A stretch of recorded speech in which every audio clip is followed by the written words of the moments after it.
So a device like the Huawei Mate 30 Pro is one that a lot of people haven't covered. I have done some coverage on this device, and I gladly please go check it out, because this is a well-built smartphone. And I think in 3 months of using this device, I really like what they've brought to the table with it.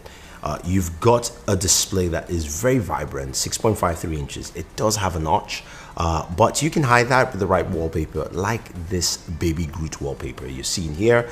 If you're a big fan of Baby Groot, please raise your hands up. I know he's not getting a lot of love because of Baby Yoda, but it's still a vibrant display. You look around the device, the way it's styled, the way it even just fits in the hands is really nice. There's a single power button, and that's it.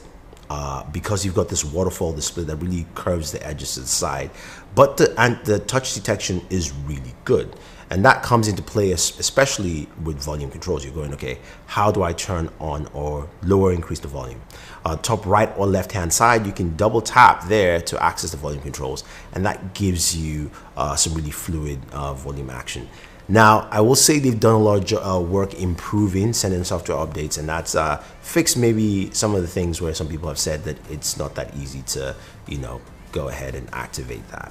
But because of the waterfall display and the fact that this device recognizes both the display as being 2, with of course the side as 1, this gives you a remappable area, and I like that fact that we have that, because when it comes to gaming, this allows you to use that as triggers. So playing games like PUBG Mobile, where of course using triggers is really important, makes sense, or Call of Duty Mobile, it makes a whole lot of sense to have that. And I like that you can remap it. It's pretty easy, it's very self-explanatory, and again, it's them using what they've done here with design.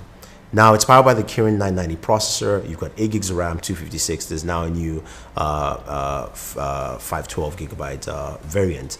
But that processor does a really good job, especially when gaming. Call of Duty Mobile, yeah, some people say it's not a power-hungry device, runs really smooth. PUBG Mobile as well does a really good job and runs smooth. I had no issues, and it doesn't heat up as much as you think. I think if you want to see more of that in gaming details, I've got other videos. Definitely just hit the link and check it out.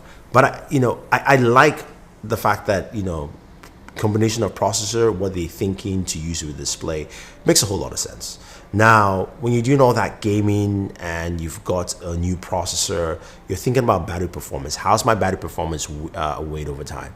This thing is excellent. This is the best battery performer for an Android device, period. Now, I know the new iPhone 11 Pro Max has probably one of the best. I haven't compared both of them, but I'll say it's on par with that, and it really is good. Standby time is ridiculous. If you have this device, you can go a whole day, full 24 hours, and you will be fine with your performance with this. Whether you're watching content, you're watching video on this display, and video looks really good on this, you will get really great battery life, or even if you're gaming as well.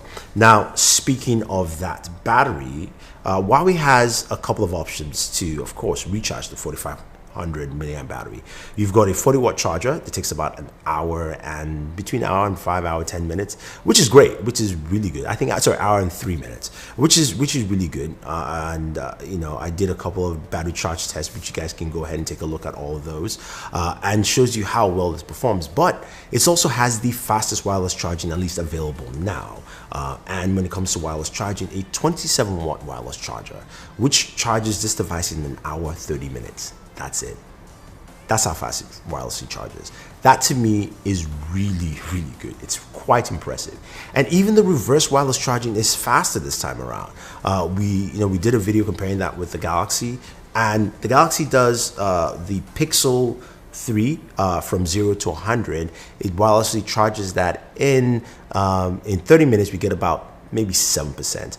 While the Mate 30 Pro does 15%. Again, that is quite impressive. I think these are the kind of things that make the hardware really, really good on this device, right? And also you've got really good audio. And just take a quick listen to the sound sample here from the Mate 30 Pro.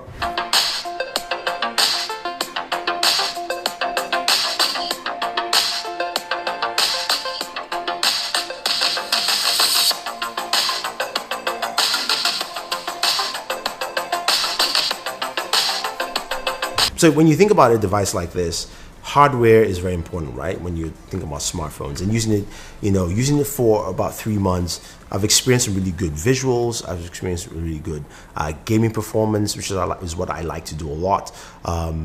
Usability, something that's really important as well. We know that this doesn't come with Google services here, as also in China, because also this device is not available in the US. And it's also limitedly available in Europe. And most Chinese devices in China just don't really use Google services in the first place. But we understand the political ramifications of all that, and they're just stuck in a rock and a hard place. But you can find it with Google services installed for you. And using it with it has been a breeze. I've got Google services here. I've had no issues whatsoever. I've been getting updates, updating my apps, using my apps as I want to. So those things work really well for me, and it's been fine. But, I think a lot of people might be misconstrued in thinking, this device, may not be able to get those kind of updates, especially if you have to sideload Google services, and that's not an issue. Now, the big thing, of course, is the camera. New camera modules, 2 RYYB sensors, an ultra wide, and you've got one of the things I was really impressed with the camera is the improved video. Video looks much better this time around. Better stabilization, better colors. So when you're recording video, you get a really good, especially 4K 60 also looks really good on this. But here's the thing. What about photos? Now, I do a camera video with my buddy Manuel, and I was supposed to do one on this device separately. I couldn't because I had a lot of technical issues. So we've combined it with this video, and I'm gonna pass that on to Marion so you can see what he talks about with the camera. But before we get there, I've got to say the hardware itself on the Mate 30 Pro is fantastic. I want to see why we continue this. Hopefully software things get fixed, of course, with the Google Play issues, but I like what I'm seeing here. Now let's see how well the camera does in taking photos, because there's a lot of competition here, and then we'll round up this video. I have my buddy here, Marion. Hello. Yes, and we will be covering the Mate 30 Pro camera. We were supposed to do a full camera review. We kind of did it. I had a lot of technical issues with my audio, so of course that video didn't come out. But there are some things we want to talk about the camera, which I will say has, to be polite, mixed results in a sense. Very much so, yes. Yeah. Shall I? Yeah, go ahead. So I tested the camera when kitesurfing and all of that, did night mode tests and so on. And I want to generally say that the phone itself has a really nice feel to it. Like, the Pro mode is good. The technical information on the files is great. You're shooting DNG, which is a digital negative when you're shooting raw files. All of that is great. The long lens is 8 megapixels, and the shorter lenses are 12 or even 40. 40, you can switch 40 both. 40 both of them. Yeah. Okay, yes. So, and the files that are coming out of the 8 megapixel long lens are great, RGB files. The 2 sensors for the regular lens as well as the wide angle lens are RYYB sensors. Mm-hmm. So once again, as in the beginning of this year, you're a little bit in trouble when you're shooting raw files with color calibration, because technically you'd have to go ahead and shoot a color card and then have a profile that you put on your files. But all of this is very complicated. Once you get into the Pro mode, into the raw file shooting, you're actually stuck with a white balance that is far off. But that's not the worst problem. The worst problem is actually that the raw files are not really raw files. Basically what's happening is that the RYYB files are being converted into RGB files, and you get basically what they call a raw file, RGB file. But in the middle of it, when the files are being transformed from RYYB to RGB, there's an algorithm as well as artificial intelligence coming in, and Huawei does something what they call demosaicing, something like this.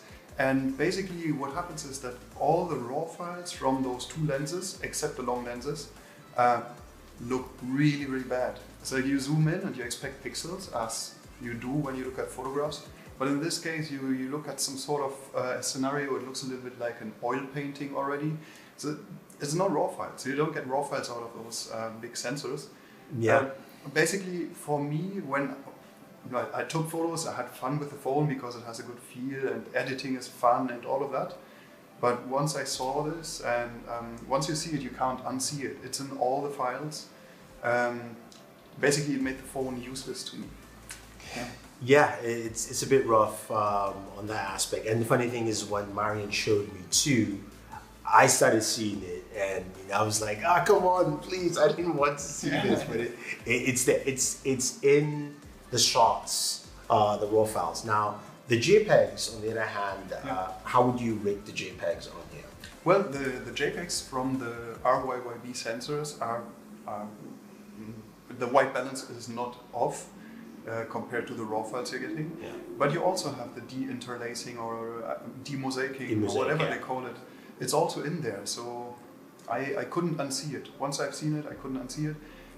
Maybe it's the future, maybe, like we all get used to demosaiced files instead of grainy files. But as of right now, I'm like conservative, if you want to call it like that, but I like my grainy files, and I can't stand the files that are coming out of the Huawei, unfortunately. And I wanted to add two more things. That is, the super slow motion that the phone does is mind-blowing. You can take you just aim the phone at, for example, a fly, and then when the fly takes off... Fly? You can just aim or a cat. Alaska here, and jumping up there. The moment the action is happening, the phone does the slow motion for you. You don't even have to click the button anymore, and it's absolutely mind-blowing. You get like...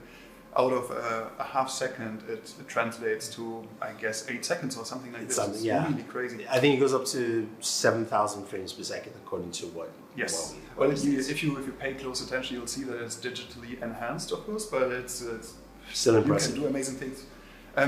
Another thing that I think was important to say is that the whole thing about this demosaicing that we talked about in the quad sensor, the RYYB sensors, we hesitated to put out conspiracy theories because in the beginning we didn't really, once we saw whatever's happening in the files, we didn't really know what it was.